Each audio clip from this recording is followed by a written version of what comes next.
Yippee-ki-yay, motherfucker. Frankly, my dear, I don't give a damn. All right, Mr. DeMille, I'm ready for my close-up. Dodge this. Good evening, ladies and gentlemen. Not sure if it's nighttime where you guys are at, but for me, Jeffrey and I are not recording at our normal time, and it is like 10:30, so it's quiet hours here at the Holy Moment Podcast. But yes, welcome to the Holy Moment Podcast, a podcast where we watch movies with you and discuss the moments that work, the moments that don't, and the moments that reflect truth in unexpected ways. And I am your host, Nathaniel John Lirio. I am a man who loves Hawaiian button-ups, and more than that, I love sticky white rice, and I'm an editor in Atlanta, and I love watching movies and talking about them. And today, I'm joined by my lovely, lovely co-host, Jeffrey Nichols. Introduce yourself. Hello, I'm Jeffrey Nichols. I am a film school graduate and actor.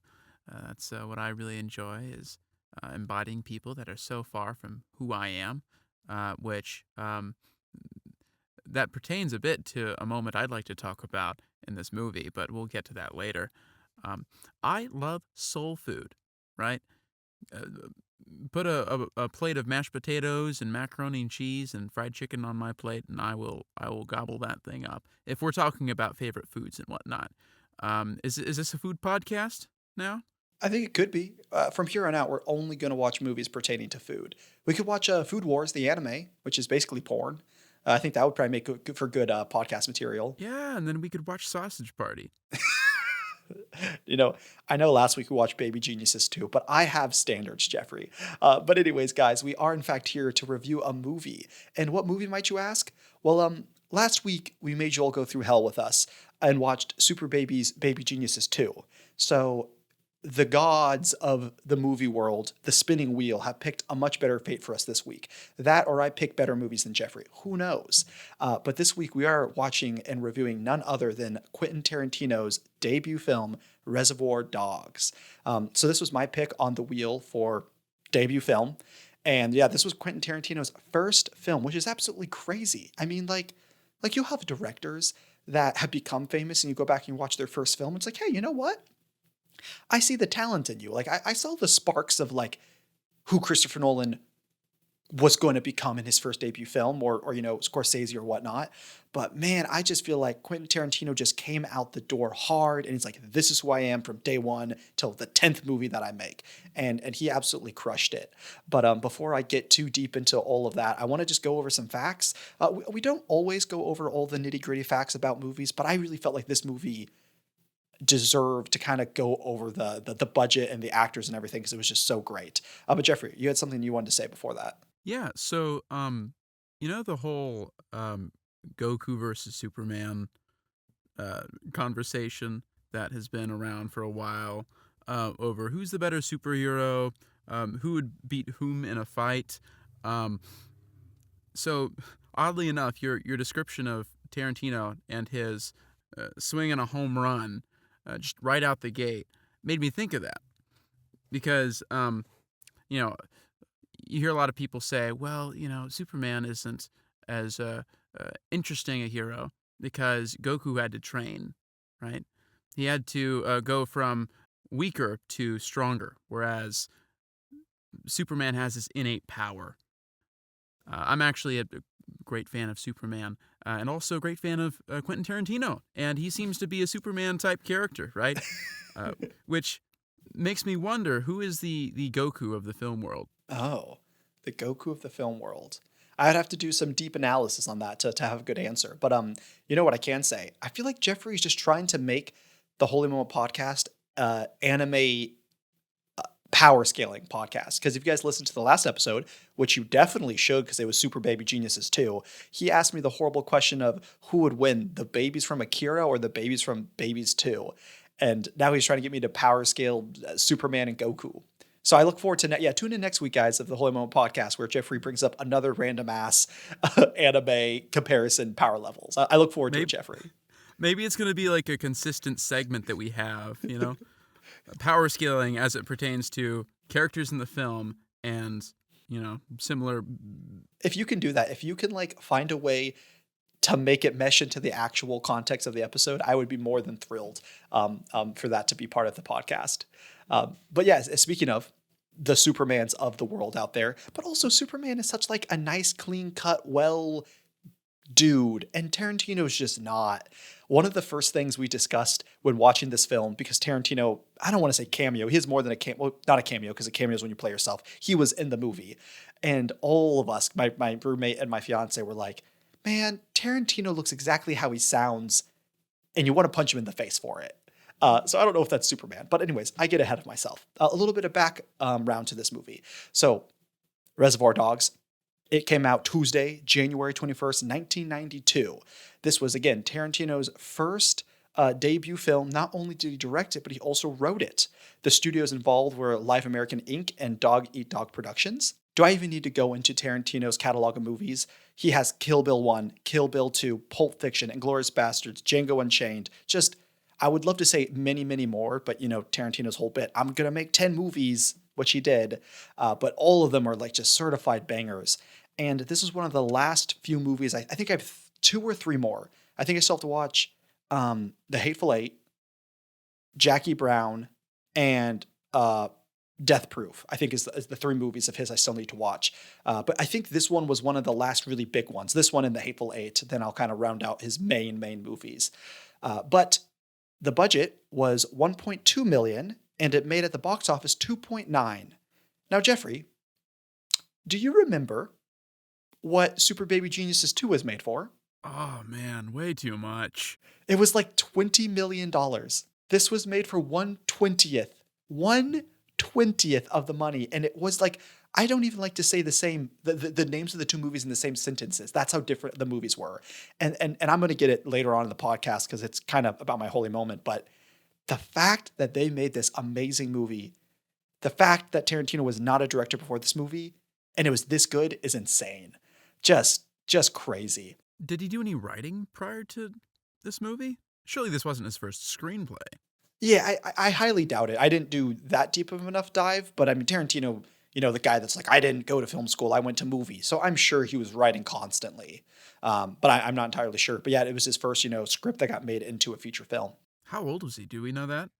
I'm not entirely how old he was. I know he was around 30 when I think Pulp Fiction came out, which was his second movie. So I think younger. So I bet he was in his late 20s, like probably 26, 27, 28, which only adds credibility to this. Because I'm 25 and you're 24. So we got to hurry up on that if we want to beat Tarantino. I'm going to go over the cast. I don't always do this. 90% of the reason why is because I hate pronouncing people's names because I'm so bad at it. But this movie is just all about the cast. It's all about the dialogue. It's all about the acting. So kind of be a shame if we didn't, highlight everyone. So our cast. Harvey Keitel played Mr. White. Tim Roth as Mr. Orange. Steve Buscemi as Mr. Pink. Michael Madsen as Mr. Blonde. Edward Bunker as Mr. Blue. Quentin Tarantino himself as Mr. Brown. Chris Penn as Eddie Cabot. Lawrence Tierney as Joe Cabot. And Kirk Blotz as Marvin Nash, the cop. You can write in the comments how horribly I pronounced all those, and I do not care. That is okay. We'll blame it on the dyslexia. But then as far as awards go, it won like 1 or 2, nothing like too crazy of awards when it first came out. But I think because, he was like a no-name director, writer, it kind of went under the radar relatively. It was well received. People liked it, and it made decent at the box office, doubled its money. But it didn't win anything crazy that year at the awards. But I just got to say, right out the gates, I absolutely loved this movie. I thought it was so fun. The writing, the use of only 1 or 2 locations, just everything. I thought Tarantino smashed it out of the park. Jeffrey, just like opening up this conversation before we kind of get into the general the acts and everything. What was your walk away opinion of this? I loved it. It's very dialogue heavy, which I'm noticing is sort of a trend for Tarantino films. I haven't seen all of the movies that he's put out. Despite them being very dialogue heavy, he does not skimp out on the audiovisual side of the medium, right? He gives us beautiful shots, beautiful action, well blocked, and he's very precise with. Honestly, this is the perfect script for an actor, in my opinion, because you've got these juicy, complex characters that are given the opportunity to interact and talk and and do things to the other characters in really compelling and interesting ways. And each actor made that character their own. Yeah, that's fair. I have quite a few questions on just your opinion on Tarantino's directing, writing style, and just Tarantino overall as a creative. But before I get into that, let's give you guys a little context. Let's get into this movie. Let's dissect a little bit so you guys have a little bit of context of what we're talking about. So, Reservoir Dogs. Let's talk about the first act, shall we? A group of criminals, each using color-coded aliases, are hired by mob boss Joe Cabot for a diamond heist. But something goes horribly wrong. The film opens up after the botched job, with Mr. White rushing a bleeding Mr. Orange into the warehouse hideout. As more members arrive, paranoia spreads. Someone has to tip off the cops. There's a rat amongst them. Through flashbacks, we see how the team was assembled, and the tensions rise, especially as the unpredictable Mr. Blonde enters into the kind of the end of the first act, entering into the second act. So yeah, this movie was just like a classic, pretty much one location. Obviously, there was more than one location, but like we're in this warehouse for a bulk of the movie. And it's just anywhere between 2 and 6 characters riffing off each other with this dialogue. And I just thought it was just, I don't think Tarantino reinvented the wheel with this movie, but he did the basics so beautifully, perfectly. He just, it was just like, it was, when you watch this movie, you get the vibe of like, man, I could have made this at film school. Again, not saying I can be Tarantino, but you get the sense of like, it was pretty simple locations. The cinematography was nice, but it's not like crazy stuff they're pulling off. You really get the sense of like, your professor gives you this pitch, and then you have to kind of turn it into a script, and you have to make it feasible. And that's one of the things I loved about it. And actually, before I get into my first question, Jeffrey, I want to give a little backstory to how this movie actually came about. And I just want to say, I think this is the dream for every filmmaker aspiring out there ever. So if you don't know the backstory to this movie, it's awesome. Tarantino was working at a video archive store. So he was just working there, saving up money. We all know Tarantino loves movies, so I guess he was working at this video archive store because it was the closest thing he could to get to movies. And he had written the script, and he planned on shooting it with him and his buddy for $30,000. And the script was a little bit different because they were just going to play the two main characters. I think Mr. Pink and like Mr. White they were going to play. So they were just going to shoot it for $30,000, nothing too crazy. Probably saved up all that money. However, his buddy that was going to play in the movie with them, he took the script and gave it to his acting coach. And his acting coach gave it to his wife. His wife then gave it to Harvey Keitel, who helped him raise $1.5 million in funding. So basically you have this no-name Tarantino, never directed anything big, never wrote anything big that no one knows about. And then he goes and just by luck, he gets the script in the hands of a pretty famous actor at the time who's like, I love this. I'd love to be in this. And he helps him secure $1.5 million in funding. And then Tarantino smashes it out of the park because, they say it's all about connections in Hollywood, and they're so true. It's about connections and luck. The way I wrote my first screenplay feature film that got made was completely by luck. It is the name of the game. But what Tarantino did, like I kind of said at the beginning of the opening of the episode, he had luck, but then he used skill to catapult himself forward. He could have wrote a pretty decent script and an actor could have been like, that's a great script. And then it could have been absolute dog shit once they actually filmed it. But he had the skill to write a good script and then direct a good movie. And then boom, he's basically, making $100 million movies after that. And they're banger after banger after banger.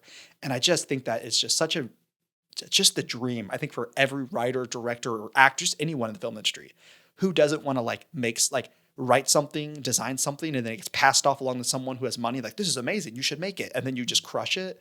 That is just so inspirational. So I just wanted to share that story because it warmed my heart and made me be like, this is it. We can still make it in the film industry. If Tarantino could do it, so can we. That is so inspiring, especially knowing that, he was working at a film archive store. Like, he was giving his script to his co-actor because they were going to act in the film together. And he had no way of knowing that his co-actor was going to give it to someone else, who'd give it to someone else, who would give it to someone who would facilitate the raising of all this money for the execution of this film. And it makes me think about how I am when I get scripts from my friends, right? I'll read a script and I'll go, okay, I like this. This is a good story. But then so often, maybe too often, the buck stops with me. And I think that's inspiring me to maybe share my friends' work around a little more. just see who it ends up with.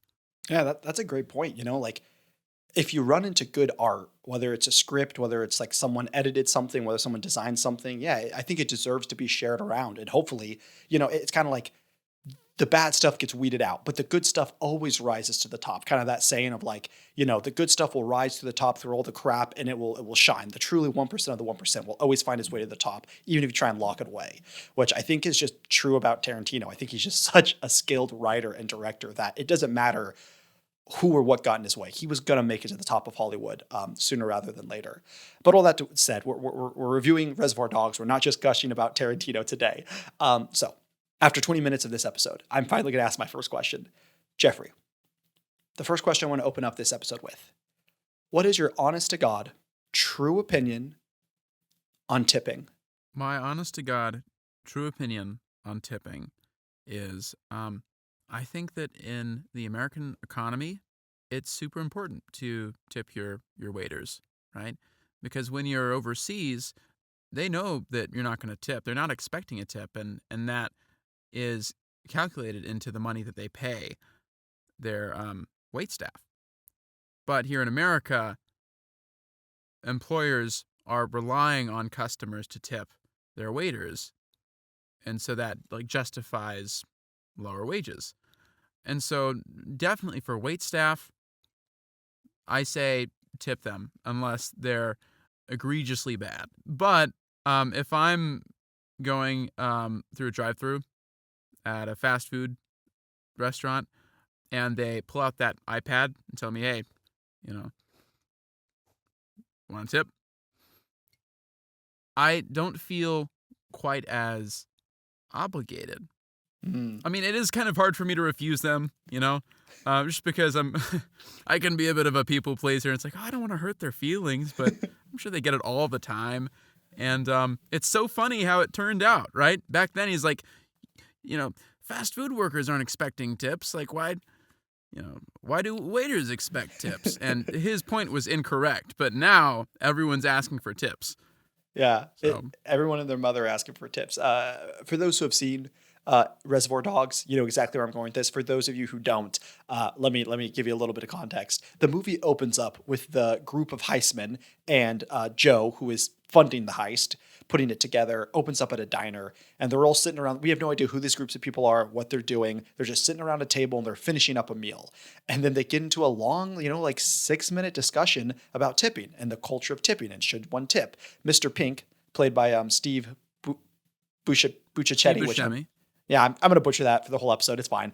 But yeah, he's Mr. Pink, and he's the guy that's like, yeah, F this. I don't want to tip. This is stupid. I don't believe in tipping. And it's such a funny gag and concept, because at the beginning of the movie, it's kind of like, what is the point of this conversation? I thought it was really well written and it was fun. But then by the end of the movie, once we find out these men are robbers and how all the men around the table are like, no, like this is the waiter and waitresses are the backbone of this culture. You have to tip. They are hardworking. You can't screw them over. They deserve it. And then you find out they're all murderers. They're all robbers. And it's Mr. Pink who throughout the whole movie is very clearly the most kind of stingy and maybe the least like kind of suave, good kind of like, hey, I'm a bad guy, but I'm not like a bad guy. He was kind of like the weasel of the movie. So it was just funny to open up with him being like, yeah, screw these guys. I'm not tipping. This is my money. I'm about to go steal someone else's money too. I thought that was a really fun juxtaposition. Exactly. And Mr. Pink is the archetypal criminal, right? When you think criminal, you think Mr. Pink, right? Sleazy,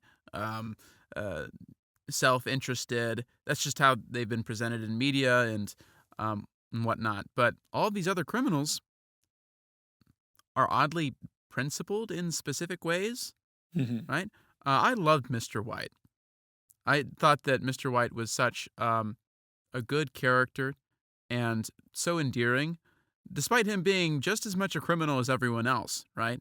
There's a clear, compassionate streak that I guess ends up biting him in the butt in the end, but we'll talk about that later. Yeah, no, I agree with you. I think Mr. White's character is probably the most likable. And that's something that we talked about after watching this movie. All of these, I think every single character that was on screen, whether they were a cop or a bad guy or whoever, they were all a little bit sucky. to some degree for some reason. Maybe not the cop being tortured. Understandably, he was kind of angry, had his ear cut off. We'll get to that. But specifically the robbers, all of them, they didn't shy away. Like all of them were murderers. All of them were willing to take this money, even though some of them had certain codes of conduct of like, hey, I'm not just going to kill someone if they don't deserve to die or if they don't get in my way. And other ones like Mr. Blonde are just mowing people down for the heck of it. But the point is, they layered these characters in such a realistic way that was like, oh, you're not just a bad dude. Besides Mr. Pink, but I think that's great. Mr. Pink works as a foil because he's the most archetypical bad guy. He works as like a contrast to all the other characters like Mr. White and Mr. Blonde and Mr. Orange who have layers to them. And I thought that was just, once again, beautiful writing by Tarantino. All these characters were super fascinating and they played off each other all super well. Another thing I really loved about Mr. White and Mr. Orange in that scene, so basically we don't get to see the robbery for the most part. We get like a few flashbacks of it, but this movie, obviously to save money and also not just to save money, but also to make it kind of an interesting twist on what you normally would expect. If it's a heist movie, what's the climax? The heist. But this is like post-heist. This is after the robbery went wrong, which I think is just such a fun idea.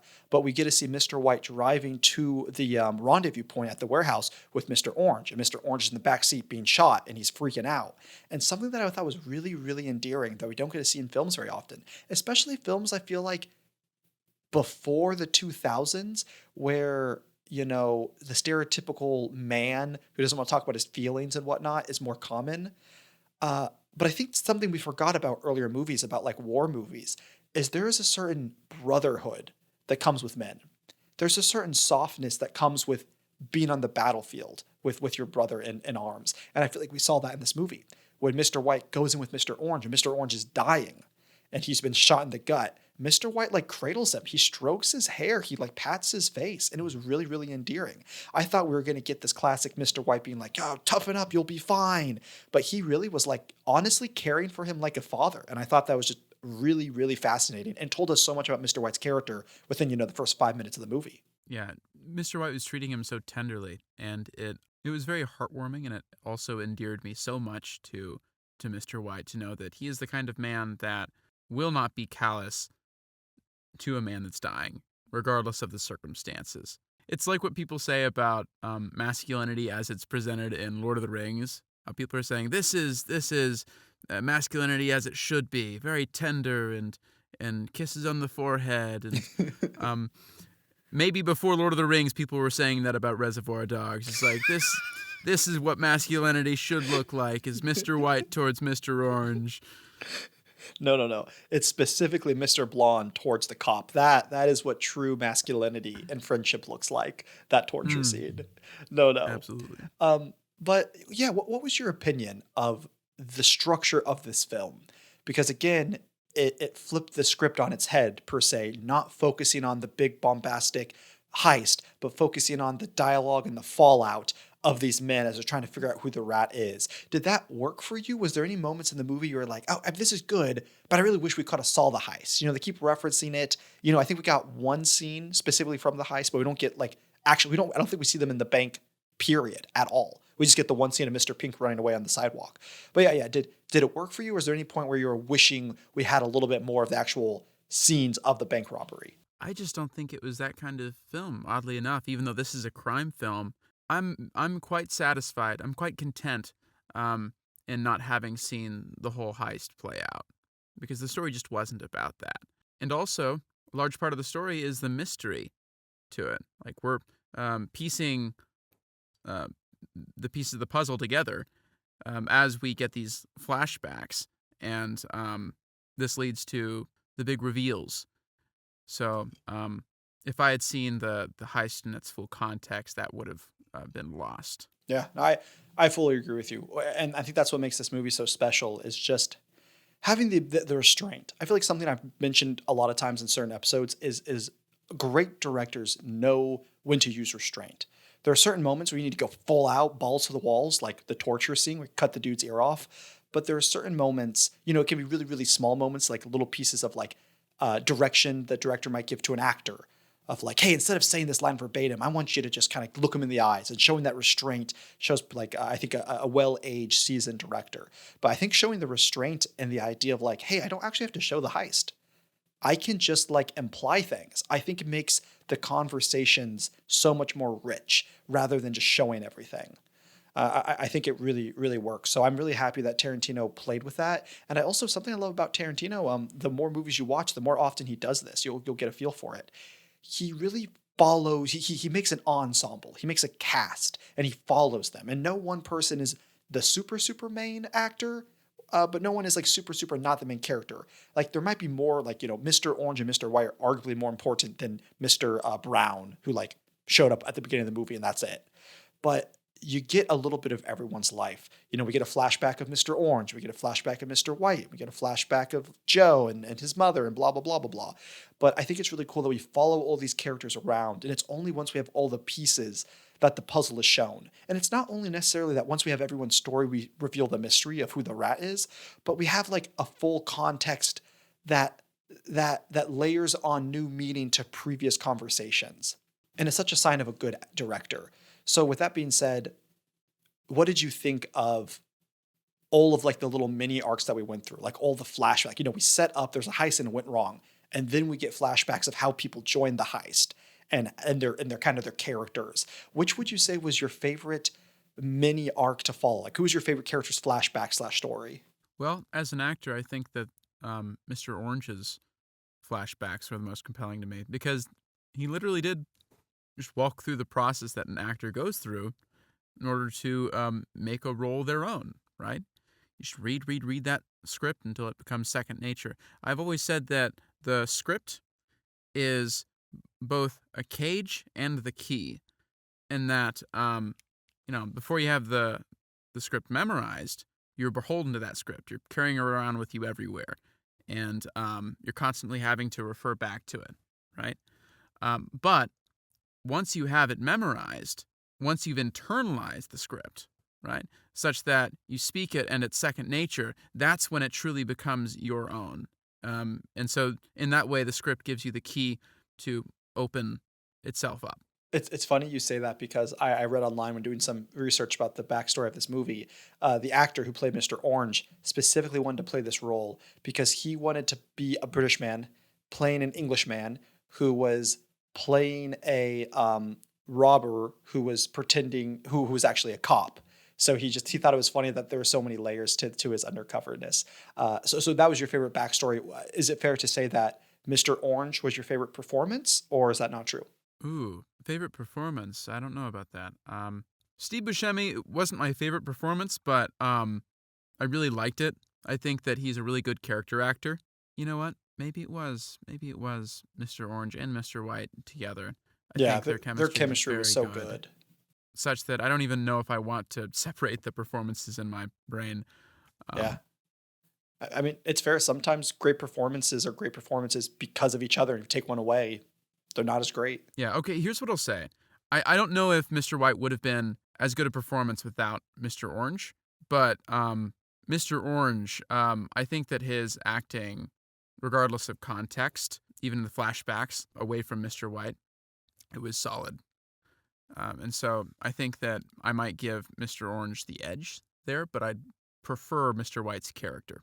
Yeah, that makes sense. I really enjoyed Mr. Orange acting once we got into his flashback and also just seeing him as a cop because he just felt so uncop like the whole movie. That I just thought he was a really, really fun character. And then I love like, we have this backdrop of a robbery gone wrong. People have been shot up. There's so much cussing. There's so much murder. And then when we cut back to him memorizing his script of, trying to like infiltrate the gang, he's just in his apartment with like X-Men posters in the background. He just felt like some 17-year-old guy, which I thought that was like a really fun, just his character. Yeah, and him looking at himself in the mirror and hyping himself up for it. I saw myself in that. I do that to myself before every role, actually. Yeah, I always wonder, like being an actor, I wonder if it's weird playing an actor who is like playing an actor or like pretending to be someone else in a movie. I wonder if that's ever like a hard mindset to get into or if it's like weirdly easier. I have never done that. I have to imagine it's very fun. I don't know if it would be any more difficult because each role that you're given, like you're given that role, you want to take it seriously. And then the role that character is given, that character wants to take seriously. And so you're taking both roles seriously, Hmm. you know? Yeah. What I'm hearing is it's like an onion because it has layers. That was good. That was good. Indeed, indeed. Um, but all that to be said, let me ask you the question that made us both cry with the last movie, Baby's Genius 2. But this question should be an exciting one. What was your favorite scene in the first act? Favorite scene in the first act? Honestly, it was Mr. White comforting Mr. Orange and treating him so tenderly and not wanting to leave him, right? And reassuring him that he was going to be back shortly, and just the caresses and the cradling.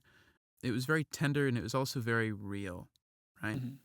Mhm. And it gave you a very clear sense of what this character's about, right? His priority is this man who is dying, right? Mr. Pink's priority, it's the diamonds that they've stolen. And then Mr. Blonde's priority is, I guess, meeting up with Eddie and paying back the debt that he owes Joe. Well, what's his name? Joe Joe Cabot? Cabot. Yeah, I think Yeah, Cabot. yeah. It's not like a literal debt, but he has a lot of love and loyalty for them, and so it's in his interest to keep everyone together until the big man arrives. Which I find super interesting. I'll be interested to talk about him in just a sec as we go into the second act. But I think that I'm tied. That I really did love that scene specifically for two reasons, like we already discussed. Just seeing an older man care for this younger man in a way that you don't get to see in television very often. I thought, and especially when you paint, like we know these are robbers. Robbers we think are bad people. Bad people don't care for other people. So I thought that just was a really nice juxtaposition from what we usually get, or contrary from what we usually get. But I also loved the scene of the one flashback we get of the robbery. So, Mr. Pink shows up to the warehouse after Mr. Orange and Mr. White are there, and he's freaking out. He's the one like, we got a rat, I know it. And Mr. White was like, how did you even escape? And Mr. Pink, retells the story of how he escaped. But it's very simple. We just cut to this scene of Mr. Pink sprinting just for his life, running down this sidewalk. And then he gets hit by a car, and then he shoots out a bunch of cops, and he pulls this woman out of the car and jumps in the car and drives away. All in all, very short scene, less than probably a minute. But just everything about it was so well done. I have nothing against Tom Cruise, and I actually really like the Mission Impossible movies. Again, just because one scene did something one way doesn't mean other scenes in other movies have to do them the same way. But the scene of Mr. Pink running down the road wasn't like something out of Mission Impossible. It wasn't like something out of the Marvel movies. It wasn't something that was epic or incredible or look how badass he was. This was a sweaty dude. His arms were flailing everywhere. He didn't look cool. He didn't look trained. He was running into things, knocking things over. It was just so real. And then when he get hit by the car, just like that was awesome. But the thing that really, really got me, I don't know if this just surprised me and no one else cares. In movies, I feel like there's always so much talking. We can't shoot the cop until we talk it out. And if we do shoot at the cop, we're probably going to miss. Mr. Pink runs in the road, gets hit by a car, immediately stands up, turns around, and unloads his entire clip at the cops. There was no questions. There was no stopping. And I don't know. I think that, yeah, they showed it. He hit some of them. I just loved how, I think sometimes violence isn't always the best in films, but for this specific scene and this movie in general, I loved how violent it was. There was no questions, there was no BS. This is a real dude trying to get away from these cops. And then the icing on the cake was he like breaks the glass on the passenger window of the car, and you think, oh, he's gonna like open the door and force the woman out at gunpoint. Nope. He drags her out through the broken glass window and throws her on the ground and then gets in the car. And I just thought that was so funny. He's like trying to get away from these. Like, it just goes to show, like, that was probably more time consuming than opening up the car and telling her to get out. But when you're in like a life or death situation, you don't do the most like common sense thing. You drag someone out of the window. And so I just love that scene. And I just feel like we don't get action bits like that are like, it was perfect. On the far left side of the spectrum, you have like realism, documentary. You really try and make it as real as possible. And on the other far side of the spectrum, you have things like Mission Impossible, which are really cinematic. But somewhere in the middle, you have movies like Reservoir Dogs, where it takes a realistic, like how someone would actually run down a street they're being chased, but then you put in just a little bit of movie magic and you get something really amazing that movies in like the 1990s and 1980s could only do. And I just love that scene so much. Yeah, he represents like pure id, Just that primal self-preservation instinct. And you see it in every moment throughout the film, but especially in that scene, right? That is the run of a desperate man. These are the actions of a desperate man who does not care about anything and anyone else but himself. He needs to save his hide, right? Yeah. And Steve Buscemi, I mean, great performer. He's great. Yeah. He might be my favorite performance. He definitely wasn't my favorite character, but he might have been my favorite performance because I just loved how real and desperate he was. Everyone else had like a weird quirk about them that wasn't like as authentic. Mr. White was really loyal and caring about this one guy. Mr. Blonde was crazy.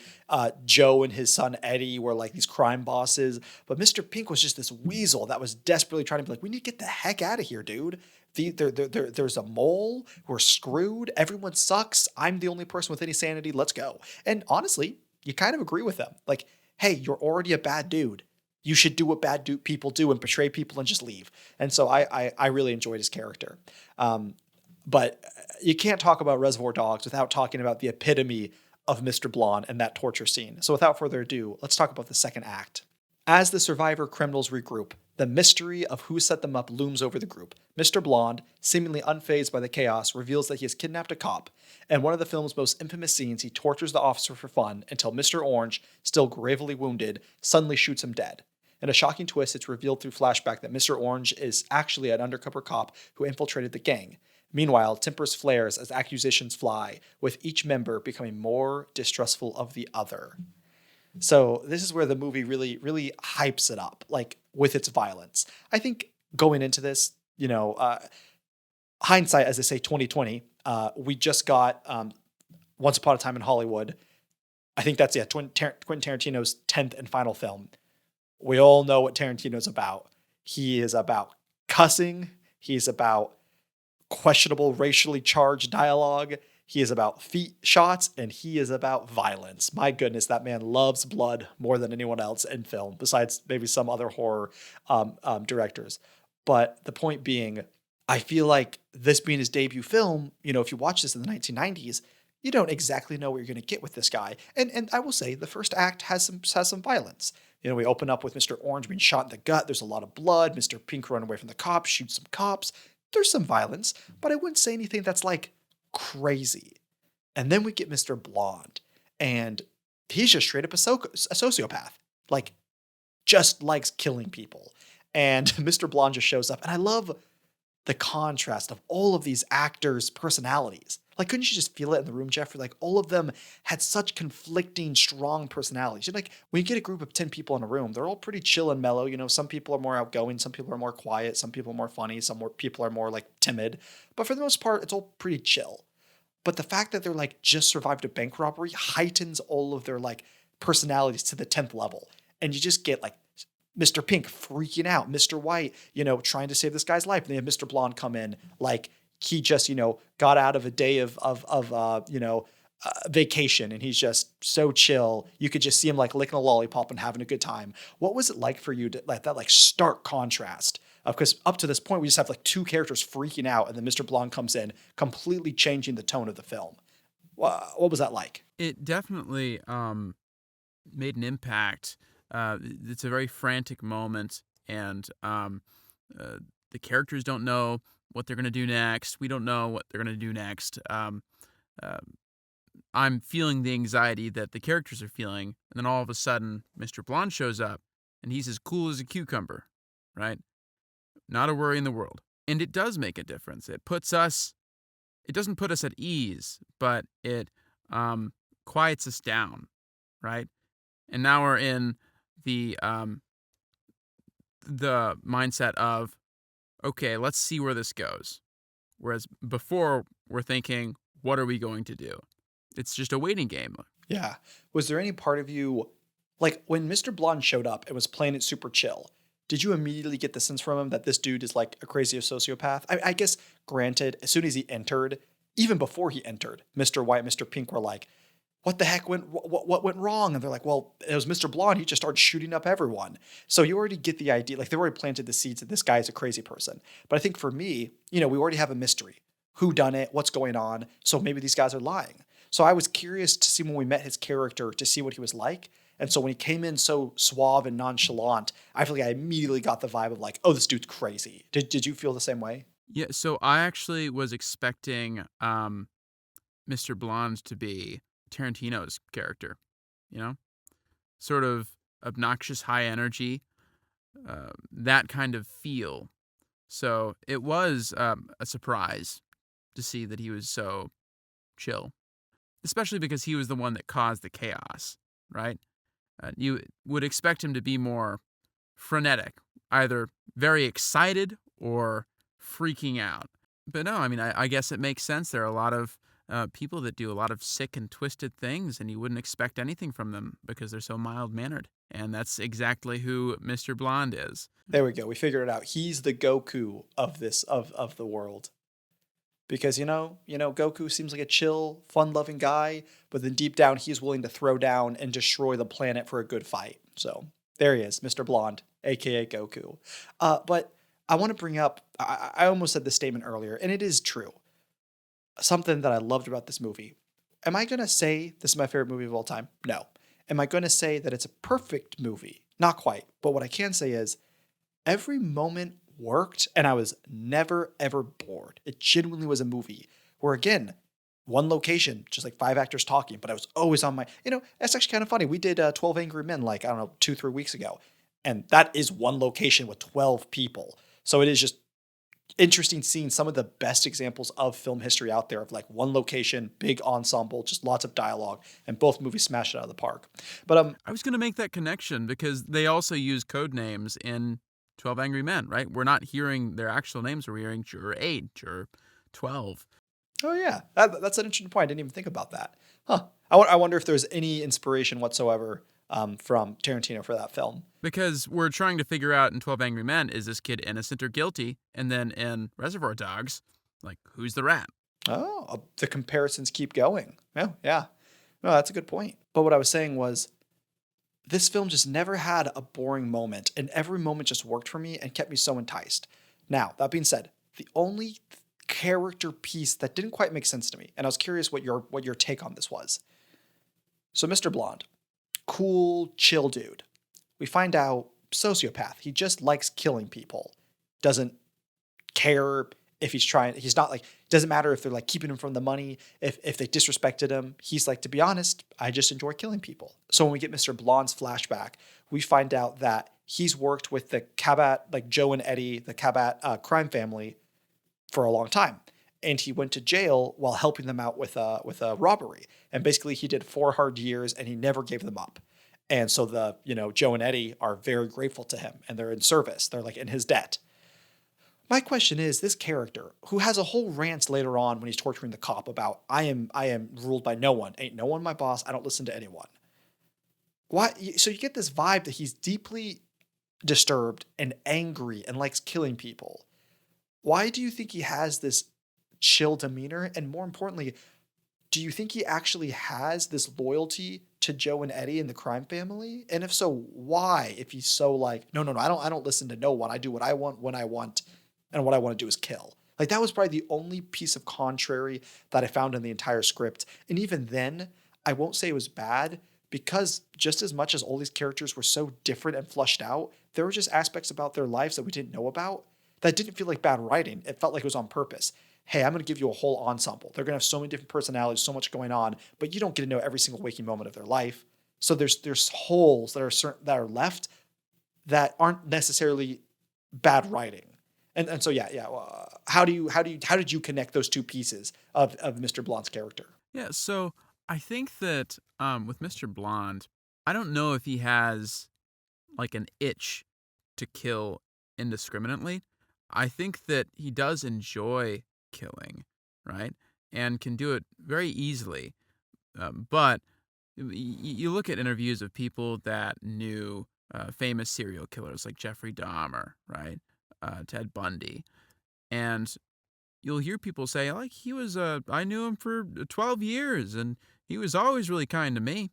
I think that he has people that he's fond to, people that he's grateful to, people that he's loyal to. Maybe he doesn't view them as his boss per se, but maybe friends that have done him a kindness. And so he's going to show respect to those people. And if someone pisses him off, he doesn't mind, getting rid of them, killing them, torturing them. Uh, but it's not like he feels that way with everyone. It's not like he's going to treat every individual like the same. And so I think that's just how it is. I think what you said revealed something to me that maybe I was wrong about. Because they kept saying in the movie, he's a psychopath. He killed everyone, like shot down men, women, young kids, didn't matter. And I think I got it stuck in my head, like, yeah, this guy's a psychopath who's probably a serial killer who goes out his way to kill people. But I think you're right. I don't think that's true. At the movie, they're like, he gunned down everyone in the bank that wasn't part of the plan. And Mr. Blonde repeatedly said, they shouldn't have tripped the silent alarm. I wouldn't have done anything. So I'm starting to get the picture of like, he's not a serial killer. He's not a sociopath who just kills people for fun. He is a person who has a mission and he's loyal to those people. And if something gets in the way of that mission, he has no issue killing them. And then maybe obviously with like cops, maybe in his mind, all cops are in his way. So I'm going to kill a cop no matter what, whether they like tried to stop me or not. I'm going to go out of my way to kill a cop. Which brings me to probably the most famous scene or maybe even infamous scene of the entire movie, which also kind of it was a little controversial for how violent it was. And I think specifically because of said scene, Mr. Blonde shows up on scene, Mr. Pink, Mr. White are freaking out. Like, why did you kill everyone? You're the reason this kind of went bad. And Mr. Blonde was like, hey, I just want to show you something. Just come outside. And they're like, no, what are you talking about? It's like, no, just come outside. Just come outside. And they go outside and they open his trunk and you get that cool famous shot of like POV of the trunk looking up at the guys. And then you cut to in the trunk. And of course it's a tied up cop. And things happen, and for one reason or another, Mr. White and Mr. Pink have to leave. They get kind of ordered by Joe and Eddie. Hey, you guys need to go do this. Go get the diamonds. Leave the warehouse. We trust. And as we said, Mr. Blonde has a repertoire with the crime family, so they trust him. So they're like, okay, Mr. Pink, Mr. White, you go do this. We're going to leave Mr. Blonde here with Dime, Mr. Orange, and the cop. And then we get this infamous scene where he turns on the radio and he goes from this cool cucumber, apathetic, nothing could change him, to like really, really suave. Like, yeah, I'm like a James Bond. I'm kind of like a seductive dude. He starts dancing and then he starts to torture the cop. He cuts his face, he cuts his ear off, and then he douses him in gasoline. He's about to light him on fire. Was that scene hard for you to watch? You know, not Not really, honestly. I mean, it was a bit uncomfortable. Gore tends to make me very uncomfortable in films, especially if it's very realistic. I saw Gerald's Game several years ago, and it's like nearly threw up. But with this, the camera moves away as he's cutting the ear off, and then we see him like pick up the ear, and so yeah, he's gonna like slice his face up a little and douse gasoline on him. And I felt bad for the cop, but it wasn't something that I felt I couldn't watch. Interesting. I felt the exact opposite, and I think the reason why this achieves two things that I think other movies can only achieve one or two of. It achieved absolute desperation. There was no one coming. No one was like, you did not feel like anyone was going to save this cop. You didn't feel like there was a glimmer of hope. You didn't feel like cops were right around the corner. You didn't feel like, Eddie or Mr. White were going to come back and stop him. No, you didn't feel like there was a single sliver of hope coming back. And then secondly, kind of one and the same in other movies where you have torture scenes. Like they I don't want to say they idolize, but they focus so much on the torture. I feel like they really try to get you to hate the person torturing the other person, to a point where it's uncomfortable and you hate them and it's sickening.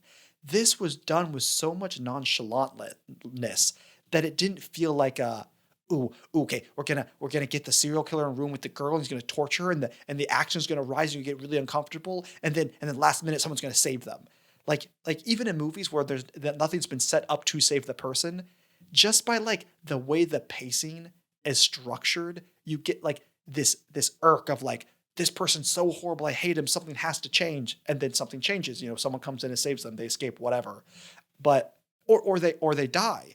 But if this just didn't feel like the cop could die, it felt like two immovable objects meeting. It didn't feel like the cop was going to die during this torture scene, but it also didn't feel like anyone was coming to save him. And all of that coupled with the really weird lightheartedness made this one a really hard scene to watch. And then when Mr. Orange shot him, I was absolutely floored. I was quite literally on the edge of my seat. I was so invested. And then it's just like my mind was racing. So Mr. Blonde had doused him with gasoline. The cop was begging. And Mr. Blonde even said at the beginning, he's like, hey, you can tell me who the rat is. I don't really care. I want to kill you because you're a cop. Like, just right out the gate, took away any hope we had. Pulled it, like, just that bit of dialogue, just pulled all the hope. Nothing's going to change. This cop can do anything. Nothing's changing. So he douses him with gasoline. He lights the lighter. And my mind is racing. I'm like, who's going to come in? What's going to stop him? Is the cop going to say actually who the bad guy, who the betrayer, the mole is, and he's going to stop? Anything. But I didn't even conceive to think, hey, there's another human in this room. And sure enough, Mr. Orange shoots Mr. Blonde, and it was like a hammer to a window pane, just shattering it because the tension was so high. How was that for you? No, I had that same reaction because up until that point, Mr. Orange was sort of a non-entity. I had this thought that maybe he was the rat, but that it would be revealed at the very, very end. And by then, like, he would have died from the blood loss, right? I didn't know how much dialogue we could expect from him. And so to see him come in like with full force, just unloading on Mr. Blonde, it was very cathartic, right? Because we knew that Mr. Blonde had to be stopped. And something I loved about that moment, when Mr. Orange shot Mr. Blonde, I didn't even register in my mind he was the cop. I was like, yeah, I would have done the same thing. If that dude is like, I got the feeling like, I thought Mr. Orange was like me, just watching this torture scene go down and was so uncomfortable and so revolted by, like, how could a human do this to another human? He's like, I want him to, like, obviously the cops aren't on our side, but I don't want him to be tortured to death. And then when it revealed that he was the cop, I was like, oh, that makes so much sense. But it's just like such good writing, like, to get to that tension in that moment that you like personify your emotions of, like, the audience of, like, this guy needs to die is horrible onto the other robber. So you even convince yourself, like, oh yeah, of course the robber would shoot this dude. He's torturing him.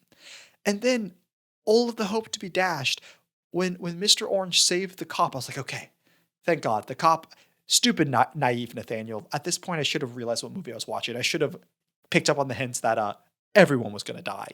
But I didn't. I still had hope. I was like, okay, the cop was saved. Mr. Orange is a cop. Easy peasy. They're going to get out of here. It's going to be super simple. No big deal. How naive I am. So Eddie, he comes back. Mr. White comes back. Mr. Pink comes back. They come back from, like, the little errand of trying to find the diamonds.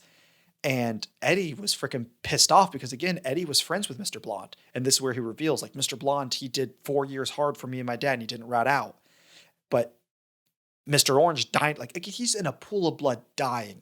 Just the acting was phenomenal. But the point is, he's saying, like, he was torturing this dude. It was horrible. It was inhumane. And Eddie's like, what, this cop? Pulls out his gun, shoots him like 5 times in the chest.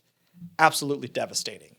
Great moment. I love how the movie could arguably say it was kind of started off campy and fun, and it didn't get super, super dark, but it got super desperate. Like, they are quite literally rats cornered. And I loved as, like, the movie went down and down and down and got further along, the funness of it left. And you really felt like, oh, these are men in a corner and they have nowhere to go and they're going to die.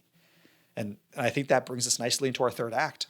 I just want to say that this movie is so filled with, like, impactful moments, like punchy moments, such as when Orange shoots Blonde, and when Eddie shoots the cop, and when we get the reveal that the cop's in the trunk, sort of going back and forth with the timeline there.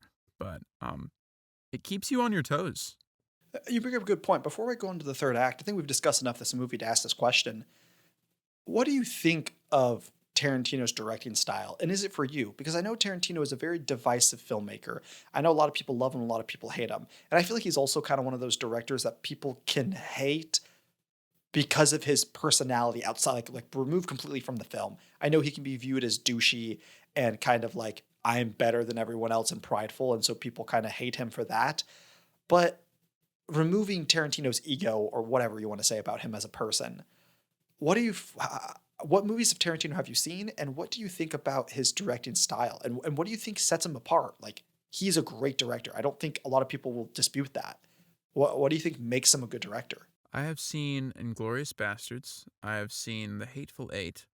I have seen this movie now. I've seen Kill Bill 1 and 2. And no, I really enjoy his visual style. That I think we see more of it in his later films, when he has like the resources to execute his particular visual vision. But I think that I really like his directorial style. It pairs well with his writing. I don't know how he would fare directing someone else's script. I'm sure that it would be fantastic, but that would be interesting to see. I love his use of soundtracks, and I think the more that I watch film, the more I realize I really like movies with soundtracks. If, like, it's executed well, because you can just throw some songs in. It's like the Suicide Squad, not the James Gunn one, and it feels haphazard. But these are all very thought out and add to the atmosphere, and that's something that I want to incorporate in films that I make. Is just having a really strong soundtrack with very intentionally placed songs. You're so right about that. You know what I was reminded of when you said that? You're 100% correct about Tarantino uses the soundtrack as a character, as an atmosphere piece to tell the story. What we have fallen into about needle drops, they're called in like the industry, they're just that. They feel like a needle dropping boom, here's the song. And it's specifically because superhero movies and more big blockbuster cinematic movies have started using needle drop moments and big songs with montages. It no longer becomes, and yeah, sure, sometimes the lyrics kind of are poetic to what the visuals are, but it's like, oh, hey, Shazam is having a training montage. Quick, throw some AC/DC on. Throw something that's going to hype up the audience, make it feel like a music video. And that just makes it feel like no longer a story, but a music video. Not to say there can't be stories in music videos, but the point is, Tarantino is able to, like, for example, I can't remember the song off the top of my head, but it's become very intertwined with the torture scene. Mr. Blonde makes a comment at the very beginning of the movie. Hey, what about that radio station? I love the music they're playing. It's great. And then once again, Mr. Blonde, before he starts torturing the cop, turns on the radio. It gives you this idea. Again, Mr. Blonde's character is this really chilled, laid back guy. And he just wants to do what he wants to do. And he plays this song that's like, it honestly reminded me of American Psycho, like very weirdly energetic but creepy and I'm gonna kill you vibe serial killer. So he turns on this like fun 70s or whatever 60s song and he starts dancing to it and he's having a good time. So it's propelling his character. It's not like, oh, quick, show a montage of Mr. Blonde being a serial killer and throw on like a music over it. Like the song was set up to work. And then another needle drop they had was when we got the flashback of Mr. Orange, and he was in his apartment. He was getting ready the morning of to go with the crime family to go rob the bank. And we find out the song that's playing is actually played by his radio. And it just gives you a sense of like you're in the room. You know what the characters would listen to. So it feels like the song is in the room, not being played over the room. And I think that's a really good point, Jeffrey. No, I agree wholeheartedly. Well, very good. Well, that brings us into the third act. So Joe and his son Eddie arrive at the warehouse. They're already convinced Mr. Orange is the informant, but Mr. White, who has grown close to Mr. Orange, refuses to believe it. This leads to a tense Mexican standoff. In a matter of seconds, bullets fly, leaving nearly everyone dead. Mr. White is severely wounded as he cradles the dying Mr. Orange, who finally confesses the truth. Overwhelmed and heartbroken by the betrayal, White hesitates before the sound of police sirens signal in the distance, and the film fades out as we hear lots of gunshots. And it's just, honestly, like for being such like a action kind of like over the top violent movie, they got me with that ending. I got like, I don't know if emotional is too strong of a word, but I really felt Mr. White in that moment holding Mr. Orange, who was basically dead, and he was just torn, like these people weren't necessarily his friends. He was just doing a job, like just doing a bank robbing job. But like he believed in Mr. White. He really got that father-son kind of vibe going on. And so when he found out he was a cop and he decided he had to kill him, just absolutely like you felt it in his gut because you liked Mr. White as a character. Yeah, just there was a profound sense of betrayal there, and this understanding that dawned on White that because of his compassion, he had inadvertently caused more death and death to people that he was close to than he had ever wanted out of this job. And so he's feeling a lot of regret there, but also it felt like the cop was accepting his fate. Mr. White had shown him so much kindness that he honestly felt convicted in that moment. He felt that he owed it to Mr. White to be honest with him.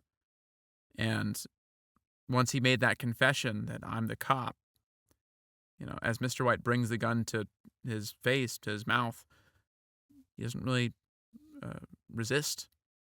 Yeah, which I thought is so good. And also just like a bit of like, would you say it was like a little bit of Stockholm syndrome? Because again, Mr. White genuinely did treat Mr. Orange well.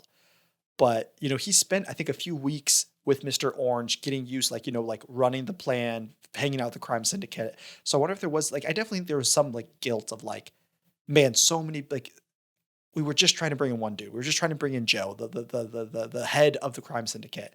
And now so many people have died. Sure, maybe they were bad people, but some of them were cops. Some of them weren't bad. But at the end of the day, so many people have died. And I do feel guilty. But I do think part of it is a little bit of Stockholm syndrome of like, being like enthralled by Mr. White and his kindness and forgetting like, hey, at the end of the day, this dude is a criminal who kills people. You shouldn't feel bad, which I just thought was another interesting layer to Mr. Orange's character. But another thing that Mr. Orange might have been feeling was the guilt of having killed that lady in the car.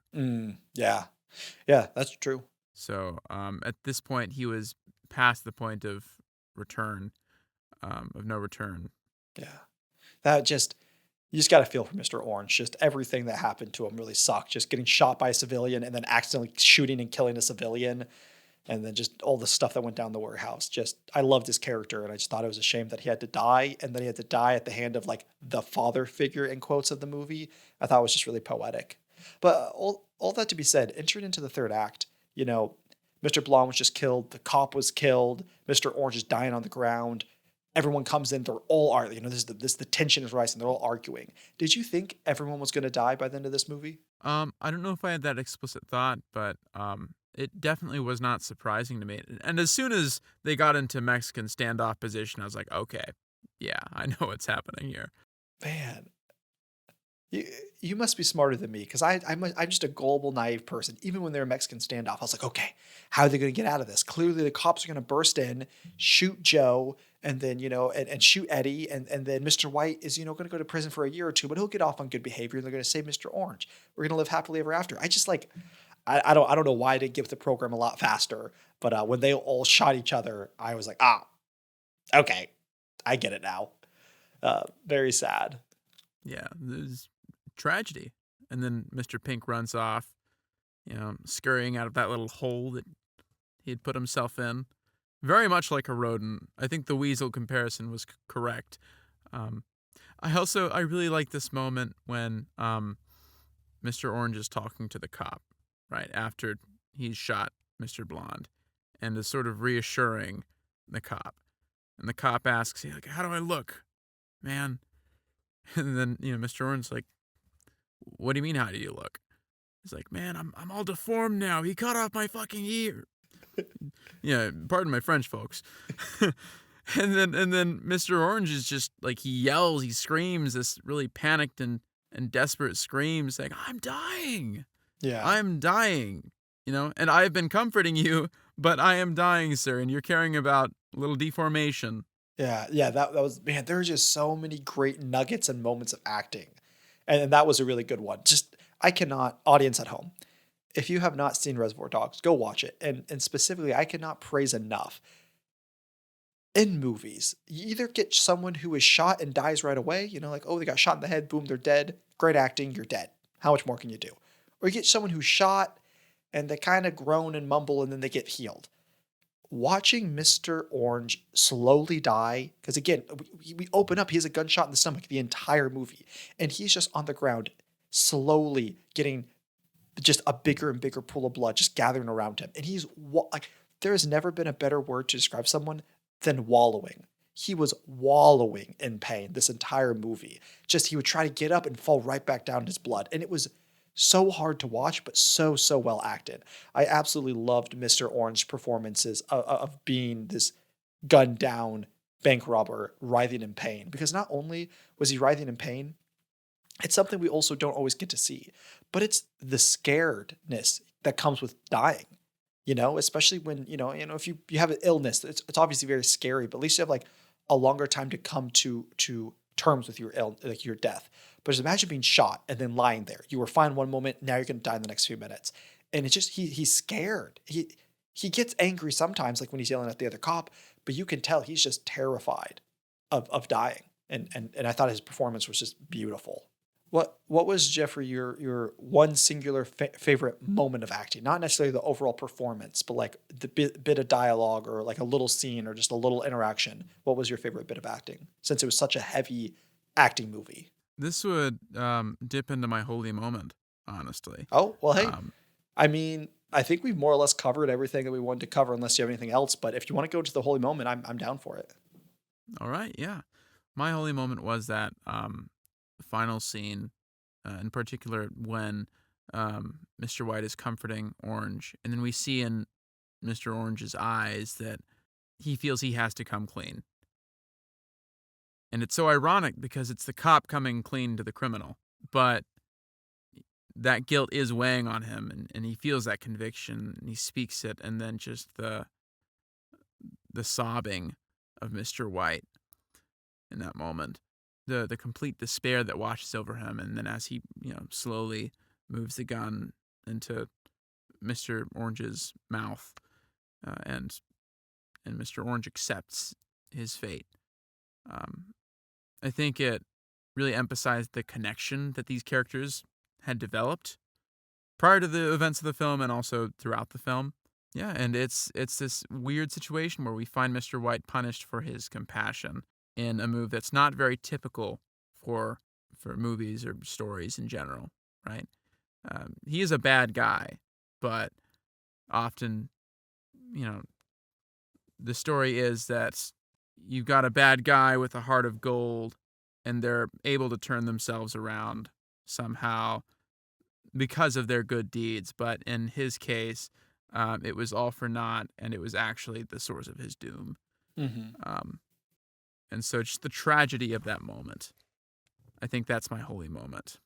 What a good point. That's so often in films, when there's a bad person, the goodness that they do usually saves them. But it's just great writing that the goodness this guy did is what doomed him. And I think before I get into my holy moment, man, just something I love about this movie and I would say this is my favorite. I'm not going to say genre. So bear at home with me, folks, as I try to describe something. This is my favorite type of movie. I'm going to paint a scale of movies for you really quick. It's kind of what I did earlier. On the far left-hand side, or maybe right-hand side for you guys watching at home, you have more documentary style movies. I wouldn't say full-on docs, but something like Nomadland. Something that really pushes genuine, authentic, capturing as raw and real to human nature emotion you can. And then you have something on the far, far left or right being something much more cinematic to the 2000s. Something much more, shot in the 2:39 aspect ratio, IMAX, really sleek looking, really polished looking. Think Marvel, think Dune, all great things. But I think my always my favorite type of movie is what falls in the middle. It's the movies that often Tom Hanks is in. It's the movies that Scorsese films. It's the movies that Quentin Tarantino's do. And it's the meeting of both. It's where you have these like authentic character moments, and then you also have like the movie magic, but it meets in the middle to be something not polished, but something not so realistic that it like takes away the movie magic. And I feel like you get movies then like Forrest Gump, movies like Reservoir Dogs, and I just feel like these movies are my favorite type of movies and the movies I want to try and make, where you instill a little bit of movie magic into something that's real. And I think Tarantino does a great job in his writing. He sets up all these character arcs and all of them pay off. So it doesn't feel like a movie that's so documentary style where it's like, well, we don't have to explore like After Sun, which is a movie we reviewed like earlier this year. you don't have to explore all of the characters' emotions and all the characters' arcs, because at the end of the day, we're just creating a vibe. We're just creating like this emotion. It's very structured, you set up character arcs, you set up payoffs, and you pay them off. And I appreciate that. So I just think, we've been doing this podcast for a little while, and I've been asking myself, what are my favorite types of movies and why? And I think this movie really revealed to me my favorite type of movie. And that would be it. That being said, I guess I'll say my holy moment. I always feel like when I talk about my holy moment, I feel like the holy moment was set up to be like, what is your one favorite like scene or dialogue or bit of acting? And I feel like I never give that. I always give something too general. But once again, that's what I'm doing. But I just think for me, like I said earlier, this movie is almost perfect. I sure, maybe there like could have. I just don't know if you could have done things better. Just at every single moment, every single turn, I was interested. I was hooked, and I love that. So I could pick a million pieces of dialogue. I could pick a million scenes. Basically, you could pick any scene or dialogue, and I'm like, yeah, that's freaking awesome. That's perfect. That's awesome. That's great. But for me, the holy moment. Let's zoom out of the movie for a minute. For me, the holy moment was that background story I said at the very beginning of the movie. It was how Tarantino just wrote the script, gave it to a friend of a friend of a friend. It got in the hands of an actor, and he got the money made. Just because I think so often you need two things in the film industry. You need luck and you need skill. Some people have skill, they don't have luck. Some people have luck, they don't have skill. Some people have neither and should probably get out of the film industry business. But Tarantino had both. You had the luck to get the script just randomly in the hands of a famous actor, but then he had the skill to back it up. Like I said earlier, it would have been one thing if, someone kind of took to a script and thought this was a good idea, but then he bombed it as a director and we never heard of him again. But Tarantino's only gotten better. And I feel like that really, really inspires me as a writer or director. Like, obviously, I'm not going to bank on what happened to Tarantino happening to me.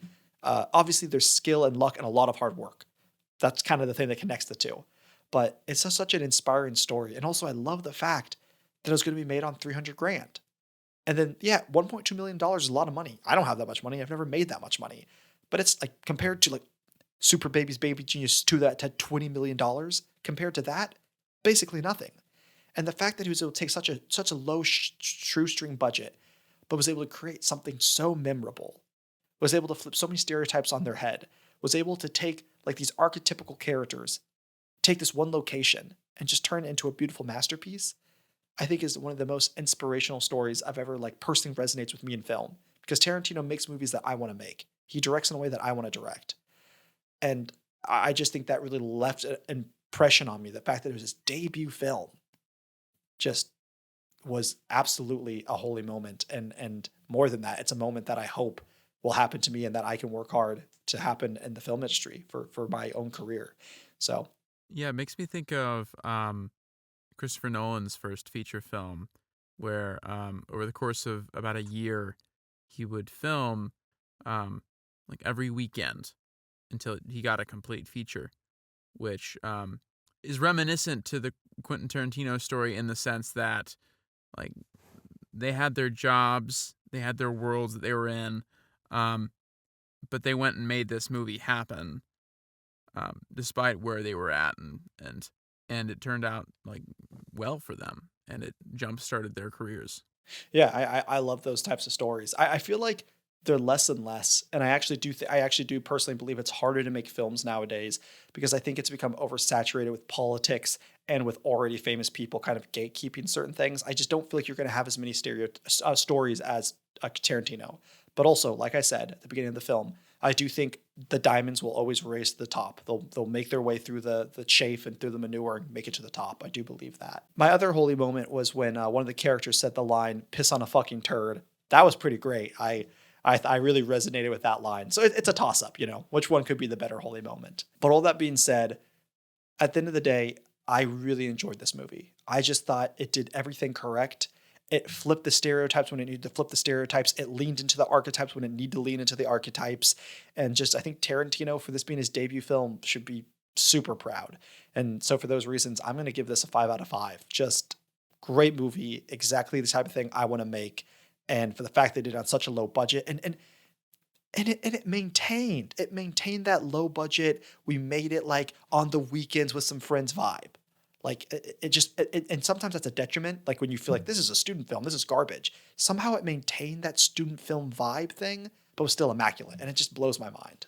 So what about you, good sir? What would you give this 1 out of 5? I would give this movie, I'm going to give it a 4. It fired on all cylinders. I love these talking head movies. I've come to realize I love dialogue heavy movies, especially when we have an ensemble of characters that are very distinct from one another and with uh, motivations that conflict and ideals that don't always jive with the people around them. That's a breeding grounds for a lot of great performances. And so, with that, and also with just how tight the script was, yeah, I think I'll settle with the 4. That's very solid. That's very fair. I'll be interested to see what your 5 out of 5 is one day. I think we'll probably disagree. I don't know if we'll. Well, I don't know. I think we both gave Grave of the Fireflies a 5 out of 5, but I do think Jeffrey and I have differing opinions on movies. I mean, good segue. Just look at the art we create. I feel like Jeffrey and I create different art. That being said, I'm not going to get too much into it, but we mentioned it at the end of last episode, so I wanted to bring it up. I did, in fact, at film school, direct a short film, which Jeffrey acted in, called Baby Blue Tiles. And now, after watching this movie, I see how much of a quote unquote ripoff it was. I had not seen Reservoir Dogs before making this movie. I knew nothing about Reservoir Dogs, but it was funny. Just Jeffrey acted it, and our other friend Taylor acted in it. And Taylor's a big movie buff, and he's like, "Oh, like I assume you're like inspired by Reservoir Dogs." I was like, "I've never seen it," so I'm not gonna get too much in the details, but I'm gonna like make different milestones in every episode. So when this podcast actually starts taking off, all of like our fans will need to remind us via the comments because I'm not going to remember all these promises I make. But I make this promise: when we make it to 1,000 subscribers on whatever platform, whether it's Spotify, YouTube, TikTok, or Instagram, I will release where you can find that short film, and you guys can go watch it, and you can see my version of Reservoir Dogs called Baby Blue Tiles, and you can see Jeffrey's performance in it, which he did a great job. But all that being said, absolutely amazing movie, and I only feel bad for Jeffrey because Jeffrey has to follow this movie up with one of his lame movies, and how are you going to do it, Jeffrey? How are you going to follow up this beautiful movie? Well, we'll see. I'm actually quite excited for. I'm quite excited for all of the options that we have before us. Let me just. I had to kind of remake my wheel. While you get that pulled up, let me just tell folks at home, because I don't think we mentioned in the last episode or two. So again, at the end of every episode, we spin a wheel. Jeffrey has 6 movies. I have 6 movies chosen with 6 different categories. And whatever category it lands on, we do that movie. And we change hosting every week. So this week it was my movie. Again, the category was debut film, Tarantino's debut film. Jeffrey's going to spin his wheel, and whatever movie's chosen, we're going to do next week, and Jeffrey's going to be the host. With that being said, let me just tell you guys our categories, give you a little background. So our categories are debut film, Oscar could have been, so something that was nominated for the Oscar but didn't win, cult classic, salad certified, which means it has 95 or higher on Rotten Tomatoes, rancid ass tomato, which means it has 5% or less on Rotten Tomatoes, and then wild card, which just means we can pick whatever movie we want because we want to watch it. So, without further ado, Jeffrey, is it time to spin the wheel? I think it is. Okay, we're spinning the wheel. What movie do you want it to be? I want it to be Excalibur, which is a movie that came out in the 80s about the Arthurian legend, but instead it is the tragedy of Macbeth, folks. Oh, okay. I'm excited about this one. The tragedy of Macbeth is for Oscar could have been, folks. It was snubbed, apparently. I've never seen it. But I guess we'll be able to find that out very soon. Heck yeah, I'm excited. This one's more recent, right? Like 2023 or 2024? Yes. I think with Denzel Washington. Yeah, I remember when this came out, I wanted to watch it. I never got around to it. So I'm excited to watch this one for the podcast. Well, awesome. Well, hey guys, you know what that means. Next week, go watch The Tragedy of Macbeth. It's on Apple TV. And then meet us here on the following Wednesday where we will discuss it on the Holy Moment podcast. But until then, you can find us on some platforms, Apple Music, Amazon Prime, Spotify, all those fun ones. But yeah, make sure to leave us a 5-star review on Spotify. It really goes a long way. And, check us out on Instagram, TikTok, where we upload all the funny reels, give you a little bit of dopamine. Leave a like, leave a comment. But until then, guys, just remember, if you're going to torture a cop, make sure to shoot the other person in the room so you don't get shot. And with that great piece of advice, I bid you all adieu.